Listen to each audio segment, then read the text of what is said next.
অনেকে গুপ্ত সুপ্ত আরো কত কিছু বলে রে ভাই, এগুলার কোনো সীমানা নাই। নিজেই যারা গুপ্ত হয়ে উদাও হয়ে গিয়েছিল বছরের বছর, যারা মজলুমদেরকে বলে এরা নাকি গুপ্ত আর সুপ্ত।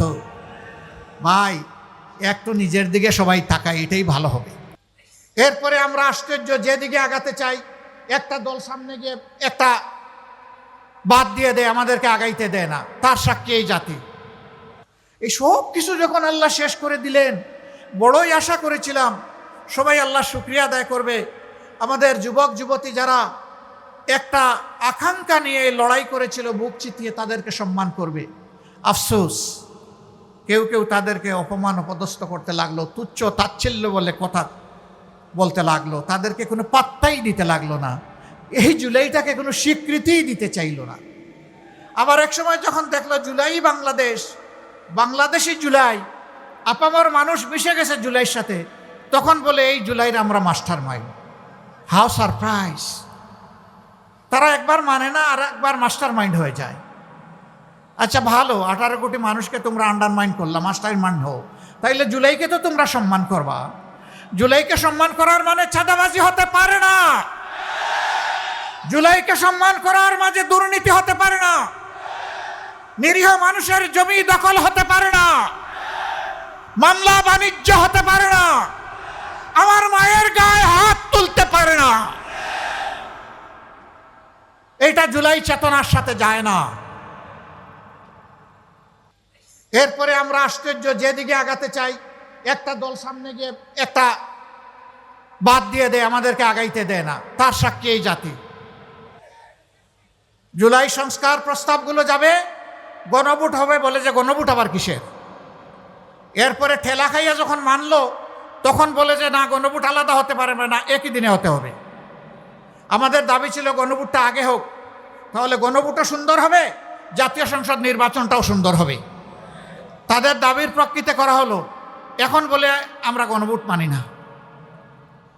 এতদিন চালাচালি করে এখন যখন জনগণ জবাব চাচ্ছে, আপনারা কি নতুন বাংলাদেশ চান না পুরানা ফেসিবাদী বাংলাদেশ চান, আপনাদেরকে আপনাদের অবস্থান পরিষ্কার করতে হবে, তখন তারা গতকাল থেকে একটু একটু বলা শুরু করেছেন। আসলে এরেই বলে ঠেলার নাম বাবাজি। এই জাতি যারে ধাক্কা দেয় তারে ছেড়ে দেয় না। কেন এটা করতে হলো? কেন শুকরিয়া আদায় করলেন না? জুলাই না হলে কিসের আবার 26-এর নির্বাচন? জুলাই না হলে তো নির্বাচন হওয়ার কথা ছিল ফেসিবাদীদের অধীনে 29 সালে। 26 সালের নির্বাচন চাইবো, আবার জুলাই মানবো না, জুলাইয়ের আকাঙ্ক্ষা পূরণ করবো না, সম্মান দেখাবো না? এটি হতে পারে না। রাখেন এইগুলা, যে যা করার করুক।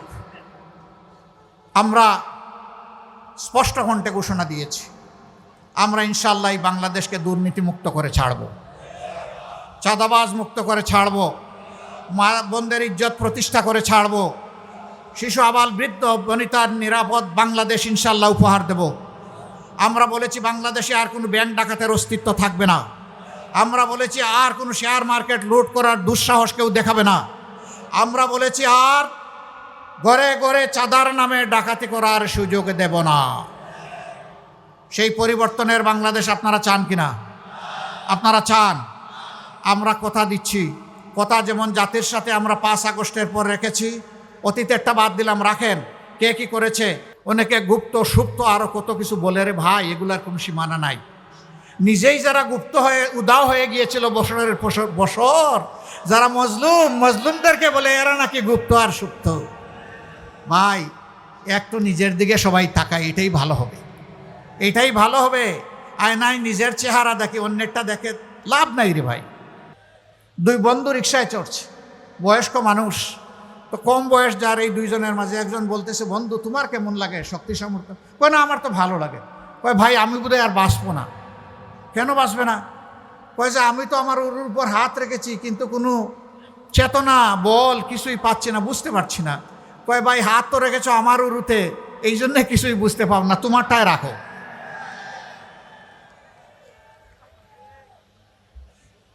প্রিয় ঢাকাবাসী, আপনারা রাজধানী গড়ে দিয়েছেন, ইনশাআল্লাহ আপনারা দেশ গড়ায় অগ্রণী ভূমিকা পালন করবেন। এই জন্যে আমি আহ্বান জানাই, আমাদের যুব সমাজের আকাঙ্ক্ষার, আমাদের মা বোনদের আকাঙ্ক্ষার বাংলাদেশ গড়ে দেওয়ার জন্যে আপনারা এগিয়ে আসুন। যুব সমাজ, আমরা অপমানজনক বেকার ভাতা হাতে তুলে দেব না ইনশাআল্লাহ। আমাদের যুব সমাজ দাবি করেছিল উই ওয়ান্ট জাস্টিস। তারা তাদের অধিকার রাইটস চেয়েছিল, সেই রাইটস দিতে অস্বীকৃতি জানানোর কারণে তারা পালিয়ে গেছে। যারা এটা অস্বীকার করেছিল তারা কারো কাছে মিছিল করে গিয়ে বলে নাই বেকার ভাতা চাই। বেকার ভাতা যারা দিতে চান, প্রকৃতপক্ষে আমাদের যুব সমাজকে তারা অপমানিত করতে চান। ইনশাআল্লাহ আমরা যুব সমাজের হাতও গড়ে দিব, আর হাতের তালুতে ইনশাআল্লাহ সম্মানের কাজও তুলে দেব। মা বোনেরা, আপনাদেরকে কথা দিচ্ছি, এখনই যারা হুমকি দেয় দাড়িপাল্লার পক্ষে, শাপলাকলির পক্ষে, ছাতা মার্কার পক্ষে, ঘড়ির পক্ষে, রিক্সার পক্ষে, এরকম 11 দলের যতগুলা প্রতীক আছে, সেই প্রতীকের পক্ষে যে সমস্ত মা বোনেরা ইজ্জতের সাথে ক্যাম্পেইন করতে যাবেন, তারা হুমকিতে এদের কাপড় যেন খুলে ফেলা হয়। এরা কোন প্রজাতি? এরা কি মানুষ? মায়ের কাপড় খোলার স্পষ্ট ঘোষণা যারা দেয়, এরা মানুষ? এরা এখন যা বলছে, নির্বাচনের পরে যদি আল্লাহ না করুন কোনোভাবে জিতে আসে, বাংলাদেশটা কেমন হবে চিন্তা করে। একজন মাও ইজ্জত নিয়ে ঘর থেকে বের হতে পারবেন না, বের হলে ইজ্জত নিয়ে ঘরে ফিরতে পারবেন না। ইনশাআল্লাহ মায়ের সমাজ ঐক্যবদ্ধ জবাব পাবেন 12 তারিখ ইনশাআল্লাহ। আমরা এই পরিবর্তনের পক্ষে প্রথম ভোটটি দিব গণভোটের হা। কিসে দিব? ইনশাআল্লাহ আপনারা দিবেন, আপনাদের আত্মীয় স্বজন, প্রিয়জন, আপনজন সবাইকে নিয়ে দিবেন, কর্মস্থলের সাথী এবং প্রতিবেশীকে নিয়ে দিবেন। কারণ এই হ্যাঁ ভোটের নামই হচ্ছে আগামীর বাংলাদেশ। এই হা ভোটের নাম হচ্ছে আজাদি, না ভোটের নাম হচ্ছে গুলামি। আজাদি না গুলামি, আজাদি না গুলামি। ইনশাআল্লাহ হা ভোটের জয় হবে ইনশাআল্লাহ। এরপরের ভোটটা হবে একটি ন্যায় এবং ইনসাফ ভিত্তিক, দুর্নীতিমুক্ত, চাঁদাবাজ মুক্ত, খনি লুটেরা মুক্ত, মা বোনদের ইজ্জত হরণকারী যারা করতে চায় তাদের মুক্ত একটা বাংলাদেশ গঠন করার জন্যে। তার সাথে থাকবে আবরার ফাহিদার হাদি, শহীদ হাদির স্বপ্ন, আধিপত্যবাদ মুক্ত বাংলাদেশ ইনশাআল্লাহ। সেই বাংলাদেশ আমরা উপহার দিতে চাই। আপনারা থাকবেন আমাদের সাথে? মোবারকবাদ। এবার আমি আপনাদের সামনে পরিচয় করিয়ে দিচ্ছি, ঢাকা জেলা মনোনয়ন দেওয়া হয়েছে সেই সমস্ত সম্মানিত ভাই এবং বোনদেরকে। মনে রাখবেন, এর বাইরে 11 দলের কোনো প্রার্থী নেই, এরাই হচ্ছেন 11 দলের সমর্থিত প্রার্থী। ঢাকায় 1 আসন, এই আসনটা নবাবগঞ্জ এবং দুহার নিয়ে। এখানে আমরা বিশিষ্ট আইনজীবী ব্যারিস্টার নজরুল ইসলামকে, ডানপন্থী, আমরা ডানপন্থী, ডান দিকে আসবেন, ব্যারিস্টার নজরুল ইসলামকে 11 দলের পক্ষ থেকে আমরা আলহামদুলিল্লাহ ইনসাফের প্রতীক দাড়িপাল্লা তার হাতে তুলে দিলাম। মার্কা আছে? কোন সে মার্কা? জোরে বলুন, আরো জোরে।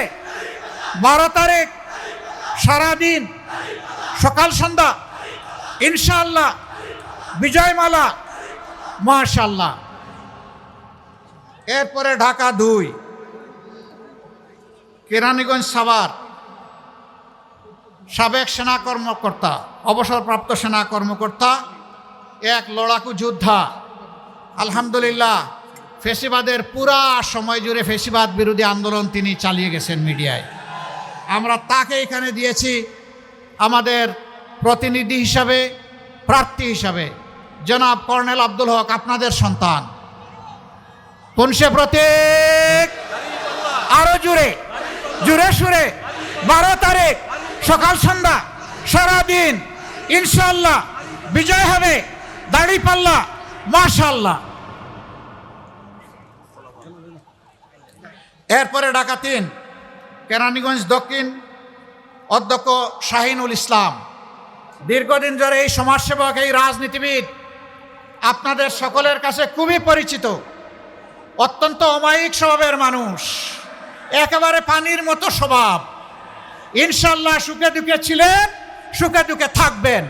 সেই মানুষটাকে আপনারা আপনাদের ভালোবাসা, দোয়া, সমর্থন, ভোট দিয়ে নির্বাচিত করবেন ইনশাআল্লাহ। প্রতীক আছে? কোন সে প্রতীক? আরো জুড়ে। 12 তারিখ সারাদিন সকাল সন্ধ্যা বিজয়মালা, ইনশাআল্লাহ, দাড়ি পাল্লা, মাশাআল্লাহ।